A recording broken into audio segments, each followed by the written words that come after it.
Nama saya Farah Adiba Othman, ibu kepada Hanis Amanda. Saya masih terbayang lagi kesakitan yang saya alami sewaktu melahirkan Amanda. Pada waktu itu, doktor telah mengesan keadaan jantung bayi dalam kandungan saya lemah. Pembedahan kecemasan secara caesar terpaksa dilakukan untuk menyelamatkan bayi saya. Segala kesukaran dan kesakitan saya harungi dengan tabah demi melahirkan Amanda.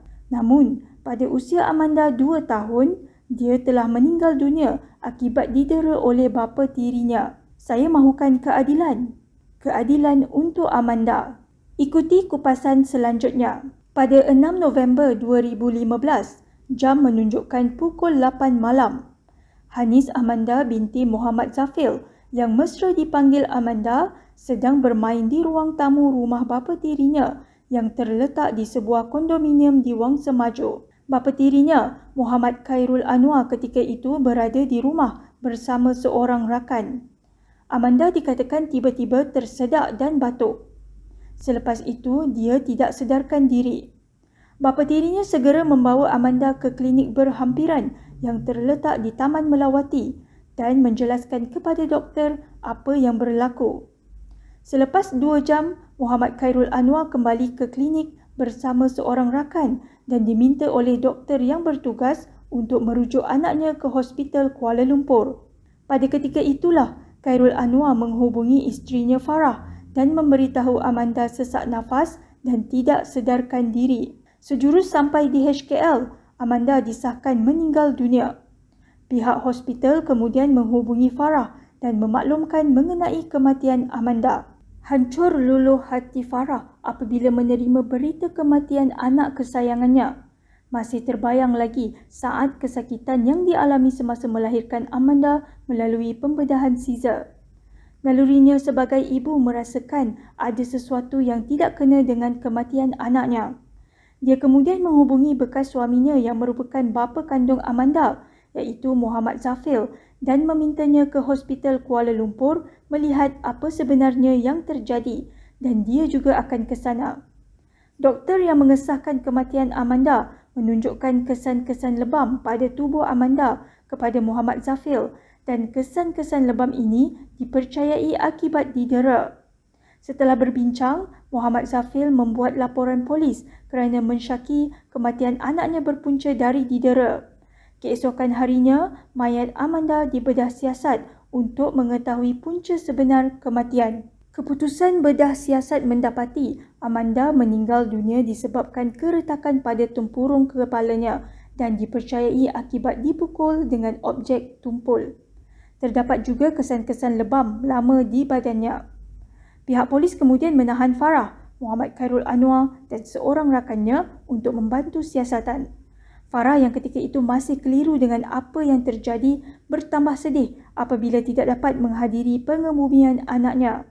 Pada hari yang ke-6 ditahan reman, Farah dibenarkan keluar dan suami serta rakannya masih ditahan. Setelah habis tempoh reman selama 14 hari, suami dan rakannya dibebaskan dengan jaminan polis. Farah menunggu dengan sabar siasatan pihak polis. Dia mensyaki suaminya yang bertanggungjawab terhadap kematian anaknya. Tidak ada apa yang dapat dilakukan oleh Farah kecuali mengharapkan siasatan dan pendakwaan terhadap pembunuh anaknya segera dilakukan. Dia juga membuka satu laman khas di Facebook iaitu Keadilan untuk Amanda dan menceritakan apa yang berlaku. Dia merasa bimbang kerana Khairul Anwar yang juga bekas anggota polis terlepas dari hukuman. Ramai netizen yang turut bersimpati dengan nasib yang menimpa Farah dan berharap pelakunya dapat menerima hukuman yang setimpal.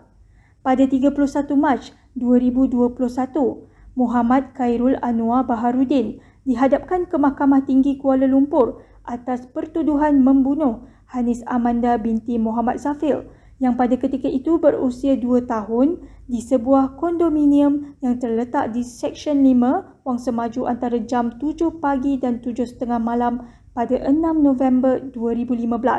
Pendakwaan terhadapnya dibuat mengikut Seksyen 302 Kanun Keseksaan yang memperuntukkan hukuman gantung sampai mati. Sepanjang perbicaraan, pihak pendakwaan memanggil seramai 15 orang saksi. Dalam perbicaraan itu juga, mahkamah mendengar seorang saksi iaitu doktor yang bertugas di klinik swasta mengesahkan Amanda dibawa ke klinik tersebut oleh Khairul Anwar dalam keadaan kepalanya yang berdarah dan sudah tidak bernafas. Tertuduh juga menghilangkan diri selama 2 jam sebelum datang semula bersama seorang rakan dan meminta pihak klinik mengeluarkan sijil perakuan kematian Amanda. Dia kemudian menjelaskan tidak boleh mengeluarkan sijil tersebut dan mesti dibawa ke hospital. Tertuduh juga didapati membuat laporan polis palsu apabila menyatakan Amanda mati akibat sesak nafas. Hakim Colin Lawrence Sikora kemudian menjatuhkan hukuman gantung sampai mati terhadap tertuduh selepas mendapati pihak pembelaan gagal menimbulkan keraguan munasabah terhadap kes pendakwaan. Tertuduh yang pada ketika itu diwakili Peguam Fahri Azad dilihat hanya mendiamkan diri apabila hukuman dibacakan. Farah yang mendengar keputusan penghakiman bersyukur kerana kematian anaknya terbela dan pelakunya sudah dijatuhkan hukuman gantung sampai mati oleh mahkamah. Pemergian Amanda meninggalkan kesan yang mendalam dalam diri Farah. Keadilan untuk Amanda yang diperjuang dan dicari oleh Farah selama ini telah tertunai. Syukur pada Allah yang Maha Esa. Semoga anak syurganya damai di sana. Al-Fatihah.